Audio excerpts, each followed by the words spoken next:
గురువుగారికి ఒక సమర్పించగానే వారి స్పర్శ తగలగానే ఆ పండు పదార్థం కాదు, ప్రసాదం అవుతుంది. ప్రసాదం అనేది భావన. గురువు గారి చేతి స్పర్శ తగలగానే దాని స్థితే మారిపోతుంది. ఆ స్థితిని ఎరగకుండా కనుక ప్రవర్తిస్తే మహాపాపం. అది మానవ మాత్రుడికి కాదు, దేవతలకు కూడా తప్పదు అనే ఒక సంఘటన శ్రీమద్ భాగవతంలో జరిగింది. ఆ సంఘటన గురించి భాగవత ప్రవచనం జరుగుతూ ఉన్నది. చెబుతున్న వక్త సుఖ మహర్షి, వినేవాడు అర్జునుడి యొక్క మనవడైనటువంటి పరీక్షణ్ మహారాజు. కొనసాగింది, మధ్య దాటింది, సగం దాటింది. ఒక ప్రశ్న తలెత్తింది.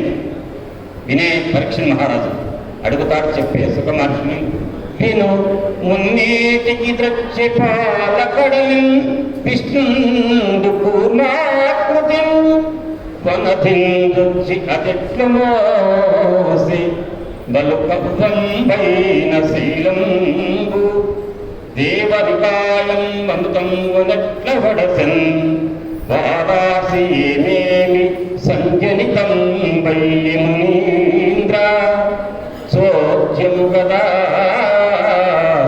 సర్వం చెప్పంగది. సుఖ మహర్షి ప్రశ్న వచ్చింది. మహానుభావ, భాగవతం చెప్తూ ఉన్నారు, కానీ పారసముద్రాన్ని మధించారన్నారే, ఆ సముద్ర మథనంలో ఏమేమి పైకి వెలికి వచ్చినాయి? అసలు వైకుంఠంలో రమాదేవితో క్రీడా సభాపాలు చేయవలసిన శ్రీ మహావిష్ణువుకు ఒక పూర్ణాకృతిలో తాబేలు ఆకృతిలో తన వీపును ఆధారంగా పెట్టి మందర పర్వతం కింద ఉండవలసిన అగత్యం ఏమొచ్చింది? అంతేకాదు, ఆ సముద్రం నుంచి ఏమేమి సంజనితమైనవి పుట్టినవి, అది కాస్త విస్తారంగా చెప్పి వినాలని ఉంది మహానుభావ అన్నాడు. ఎందుకు పారసముద్ర మథనం చేయవలసి వచ్చింది? ఇందాక నేను గురువు గారికి పండు సమర్పించడానికి ముందున్న స్థితి, గురువు గారికి మనం స్వీకరించేటువంటి ప్రసాద దృష్టికి భేదాన్ని చూడలేక ఒక సంఘటన జరిగింది.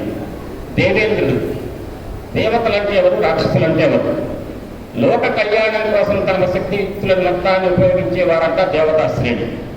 లోక కళ్యాణానికి విఘాతం కల్పించేటువంటి శక్తులన్నీ కూడా ఆసురి శక్తులు. రాక్షసులు వేరు, అసురులు వేరు. మొత్తం మీద అసురులు దేవతలకు వ్యతిరేకం. అటువంటి ఆసురీ గణం లోక కళ్యాణానికి విఘాతం కల్పిస్తే వాడిని నిర్జించేటువంటి పనిని దేవతలు తీసుకుంటారు ముందు. దేవతల వల్ల కాకపోతే చతుర్ముఖ బ్రహ్మగారిని కానీ గురువు గారిని బృహస్పతిని కానీ సమీపించి వారి అనుమతితో వారి ద్వారా శ్రీ మహావిష్ణువు వద్దకు వెళ్ళి శ్రీ మహావిష్ణువుతో అసురీ శక్తులను నిర్జించేటువంటి పని చేపడతారు. దేవతలే వాళ్ళ వంతు ప్రయత్నం చేస్తారు. ఆ విధంగా ఒకనాడు దేవేంద్రుడు జంభాసురుడు అనేటువంటి రాక్షసుడిని నిర్జించడం చాలా కష్టం. కానీ దత్తాత్రేయుల వారి కృప వల్ల దేవేంద్రుడే జంభాసురుని వధించాడు. వెంటనే వంది నాన్నగులు ఉంటారు పక్కన, జయహో దేవేంద్ర పొగడగానే సంతోషం కలుగుతుంది. పొగడ్త స్థాయి దాటుతుంది, అహంకారం జనిస్తుంది. ఇంకా స్థాయి దాటుతుంది, మదం ఎక్కుతుంది. ఆ స్థితిలో ఉన్నాడు దేవేంద్రుడు, ఉత్తమ పురుషుడైనప్పటికీ కూడా. అట్లా మితిమీరిన అహంకారంతో జంభాసుని వధించాను అనేటువంటి అహంకారంతో ఐరావతం మీద వనంలో తిరుగుతున్నాడు. అటుగా వస్తున్నాడు దుర్వాస మహర్షి. ఏదో లోక కళ్యాణం కోసం రాక్షసుని వధించాడే, జయ ప్రార్థిస్తున్నారే, కాబట్టి దేవేంద్రుడికి మనం ఏదన్నా ఒక ఆశిస్తామనుకొని అప్పుడే కృష్ణ పరమాత్మను అర్చించిన పుష్ప మాలనిచ్చాడు. కానీ మదగర్వంతో ఉన్న దేవేంద్రుడు కృష్ణ పరమాత్మకు సమర్పించిన పుష్పమాలను ఒక పుష్పమాలగా మాత్రమే చూశాడు తప్ప భగవత్ ప్రసాదంగా తీసుకోలేదు. తీసుకోక దాని తృణీకరణ భావంతో తీసుకొని అలా విసిరివేశాడు. అది వెళ్ళి దేవేంద్రుడు ఏ ఐరావతం అనే మదగజం మీద ఉన్నాడో ఆ ఐరావతం యొక్క శిరస్సుపై పడింది. వెంటనే తొండంతో తీసుకొని ఆ పూలమాలను కింద వేసి కాలుతో నలిపివేసింది ఐరావతం. కానీ కృష్ణ పరమాత్మ రక్షించిన విష్ణువు రక్షించిన కృష్ణ పరమాత్మే విష్ణువు, ఆయన పరబ్రహ్మం. ఆ గోలోకవాసులైన కృష్ణ పరమాత్మ రక్షించిన పుష్పమాలను పుట్టి మాలగా చూశాడు కాబట్టి తృణీకరించాడు దేవేంద్రుడు. వెంటనే దుర్వాస మహర్షి కోపం వచ్చింది.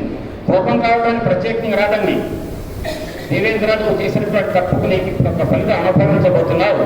నీ ఐశ్వర్యం మొత్తం కూడా నీటి పాలగుగాక. ఎందుకని?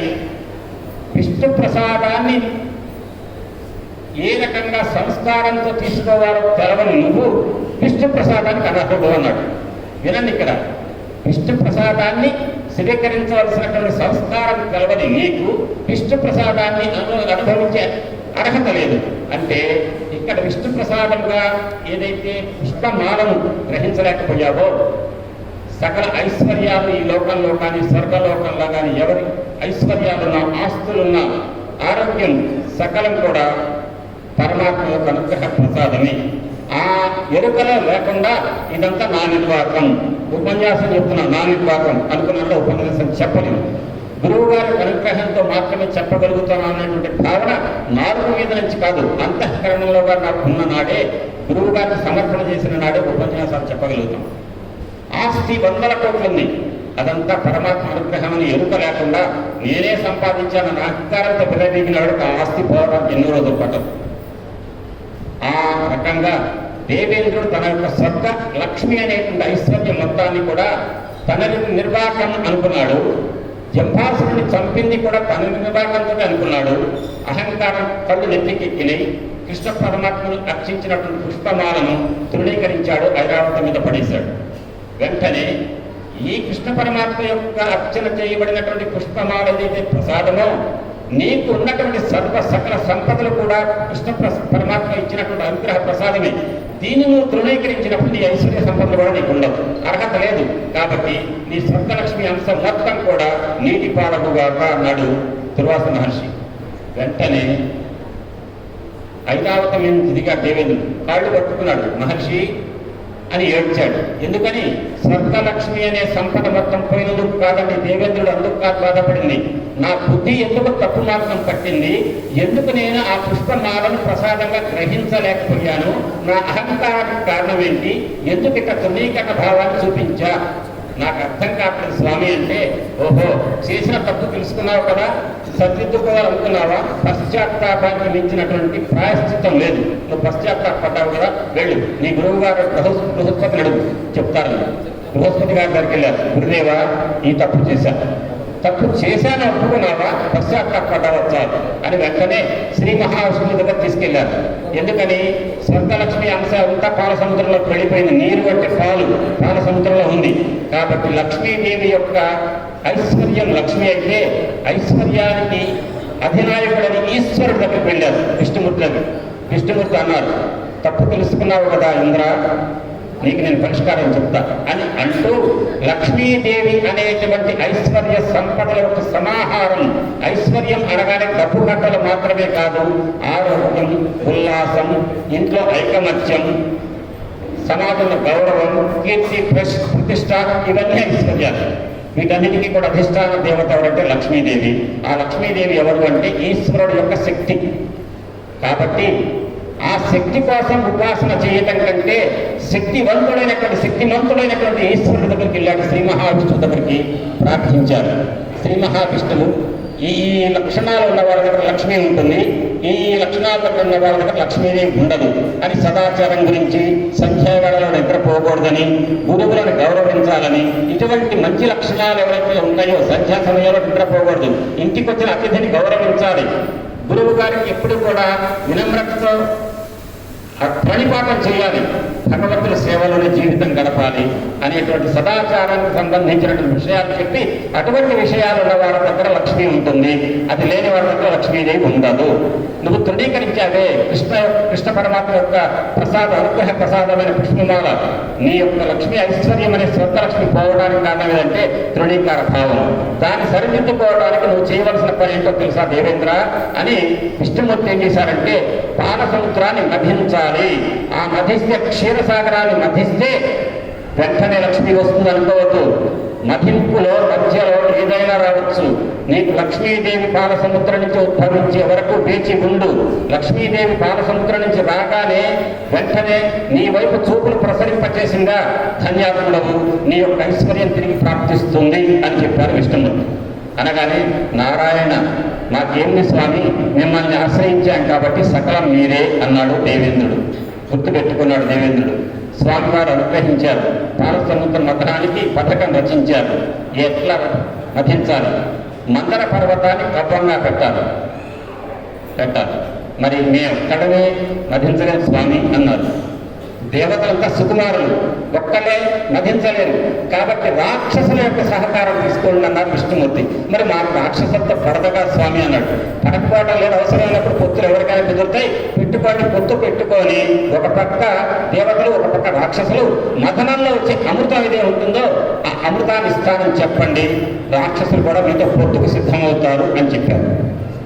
మథనం చేయడానికి సిద్ధమయ్యారు. మందర పర్వతాన్ని తేవాలి అంటే రావటల్లా వెంటనే నారాయణ అన్నారు. నారాయణమూర్తి ఏం చేశారు? మందర పర్వతాన్ని తెచ్చి అక్కడ పెట్టారు పాలసముద్రంలో. మరి మధించాలంటే దానికి తాడు కావాలే. తాడేది మహాసర్పములలో వాసుకి సర్పాన్ని వాడమన్నారు. వాసుకిని తీసుకొచ్చారు. వాసుకి దీనముఖంతో చూసింది విష్ణుమూర్తికి వెళ్ళి, స్వామి మథనం చేసేటప్పుడు ఒళ్ళు వలిపిడి గురైతే బాధగా ఉంటుందిగా అని అనగానే విష్ణుమూర్తి తన దయాద్ర దృక్కులను చూపించారు. వాసుకి చల్లబడింది, ఒప్పుకుంది. మథనం ప్రారంభమైంది. వాసుకి తాడుగా మందర పర్వతాన్ని కవ్వంగా పాలసముద్రం చిలుకుతున్నారు. ఒక పక్క దేవతలు, ఒక పక్క రాక్షసులు. కానీ చిలకపోయే ముందు ఒక చిన్న సమస్య వచ్చి పడింది. ఏంటనగా వెంటనే దేవతలు వచ్చారు. స్వామి, ఆ వాసుకి సర్పానికి తలవైపు మేము ఉన్నామనుకో, మధించేటప్పుడు ఆ ఒళ్ళు ఒలిపిడి గురైతే నోటి నుంచి విషం చిమ్మితే నాకు ఇబ్బంది కదా అన్నారు. అనగానే నేను చెప్తా ఉండండి అని, మీరు తలవైపే రండి అన్నారు. దేవతలు వచ్చారు. రాక్షసుల నుంచి తోక పట్టుకోమన్నారు. మేము అంత తక్కువ వాళ్ళమా? మేము తోక పట్టుకొని కాళ్ళు తోకలు పట్టుకునే వాళ్ళం కాదన్నాడు. అయితే నువ్వు ఇట్రా అన్నారు. రాక్షసులు తలవైపు వచ్చారు. దేవతలు వెళ్ళి తోక వైపు ఉన్నారు. అంటే తోక వైపు ఉంటామంటే ఇప్పుడే ఏమన్నారు గౌరకృష్ణ గారు? జాలలు వల వేసినప్పుడు చేపలు ఏ చేపలు వలలో పడతాయి, ఏ చేపలు పడబట్టి జాలని కాడబట్టినటువంటి చేపలకు రక్షణ. అది వలలో పడవు. కాబట్టి వలలో పడకుండా తప్పించుకోగలిగే వాళ్ళు ఎవరంటే కాళ్ళ దగ్గర ఉన్నవాడు. అక్కడ చేపల మొత్తాన్ని వలతో లాగేవాడు జాలరైతే భగవంతుడని శ్రీ మహావిష్ణువు. ఆయన పాదాల దగ్గర ఉన్న వాళ్ళు ఏ మాయ వలలో పడదు చెప్పారు కదా. ఇప్పుడు అదే మాట ఇక్కడ మనం అనుసంధానిస్తే, దాన్ని అన్వయిస్తే కాళ్ళ దగ్గర ఉండడానికి సిద్ధమయ్యారు దేవతలు. సముద్ర మథనం జరుగుతుంది. ఒక్కసారిగా మందర పర్వతం పొంగిపోతుంటే స్వామి నారాయణ వెంటనే ఆయన ఆది పూర్వమై 1,00,000 యోజనాల విస్తీర్ణమైనటువంటి ఒక పెద్ద తాబేలుగా వచ్చి ఆయన పెద్ద గట్టి దిబ్బను మందర పర్వతం కింద ఆధారంగా పెట్టారు. కాలం పడిపోవట్లేదు, చిలుకుతున్నారు. ఊరిగింది నారాయణ. వెంటనే ఆ చేయిట్లా పెట్టారు నారాయణ విష్ణుమూర్తి. కబం నిలబడింది. మళ్ళీ మథనం ప్రారంభించారు. ఒక్కసారిగా ఆ మథనంలోంచి పాలసముద్రంలోంచి మొట్టమొదటిగా వచ్చింది హాలాహలం అనే కాలకూట విషం. ఆ కాలకూట విషం సర్వలోకాలను పుగ్గి చేసేట్టుగా ఉంది. సముద్ర మథనం జరగాలి, ఆటంకం వచ్చింది. ఏం చేయాలి? నారాయణ వెళ్ళండి, ఇందాక అభిషేకించబడినటువంటి స్వామివారి దగ్గరికి వెళ్ళమన్నారు. వెళ్ళారు దేవతలు. వెళ్ళి ప్రార్థించారు బోళాశంకరుని. ఏమని?